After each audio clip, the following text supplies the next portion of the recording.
dhalinyarada beelaha reer Nuur waxay cadeynayaan inayna gorgortan gelin karin jiritaanka iyo madax banaanida Jamhuuriyadda Soomaaliland. shir socday dhowrkii maalmood ee u dambeeyay ay isugu yimaadeen dhalinyarada beelaha reer Nuur ayaa maanta si rasmi ah lagu soo gabagabeeyay magaalada Boorama. shirkan oo ay ka qayb qaadanayeen qaybaha kala duwan ee dhalinyarada beelahaas ayaa lagu lafaguray arrimo muhiim ah oo la xidhiidha horumarinta nabadda, wadajirka bulshada iyo mustaqbalka Soomaaliland. gabagabadii kadib ayaa shirkan waxa laga soo saaray warmurtiye taabanaya dhinacyo badan oo ay ka mid yihiin ilaalinta iyo adkeynta amniga guud, xoojinta midnimada iyo wadajirka bulshada, ka shaqaynta isfahanka iyo wada noolaanshaha bulshada, taageeridda qadiyadda gooniisutaaga Soomaaliland iyo soo dhaweynta ictiraafka ay Soomaaliland ka heshay caalamka. waxaana warmurtiyeedka shirkaasi akhriyay Cabdiraxmaan Muuse Maal oo ah gudoomiyaha dhalinyarada beelaha reer Nuur, kaasi oo si cad u muujiyay go'aamada iyo aragtida dhalinyaradan ee ku wajahan nabadda, midnimada iyo taageeridda hay'adaha qaranka.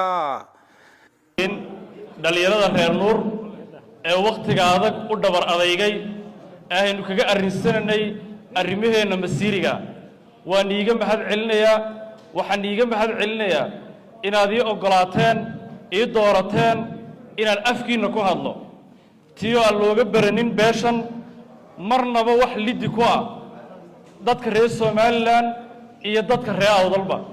waxaan toos u guda gali doonaa qodobada ka soo baxay shirkii maanta ay isugu yimaadeen dhalinyarada beelaha reer Nuur.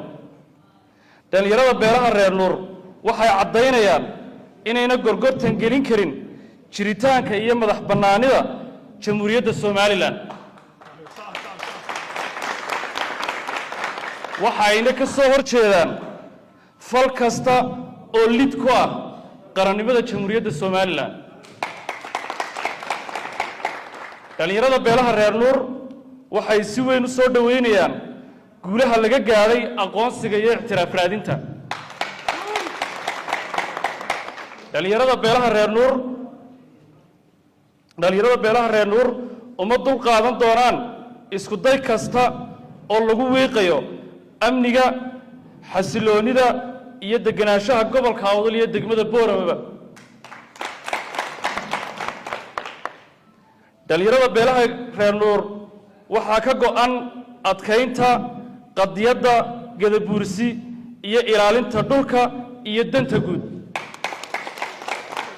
dhalinyarada beelaha reer Nuur waxay tacsilo wadaagayaan qoysaskii ay ka baxeen dhalinyaradii u dhintay qadiyadda Seylac iyo difaaca dhulkooga. dhalinyarada beelaha reer Nuur waxay xoojinayaan oo ay qayb ka yihiin tabashada beelaha gadabuursi iyo aragtida wada lahaanshaha qaranka.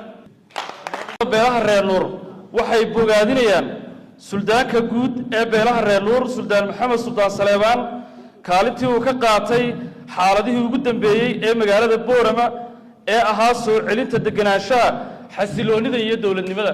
markii shirkaas soo gabagaboobay isla markaana la akhriyay warmurtiyeedka ayaa dhalinyarada ka qayb gashay shirkan waxa ay socod ku mareen wadooyinka halbowlaha ee magaalada Boorama. socodkaasina waxa uu ahaa mid si cad u muujinaya in amniga magaalada Boorama uu yahay mid si buuxa u soo kabtay, isla markaana ay magaaladu si muuqata uga soo kabatay qalalaasihii iyo dhacdooyinkii amni darro ee soo maray.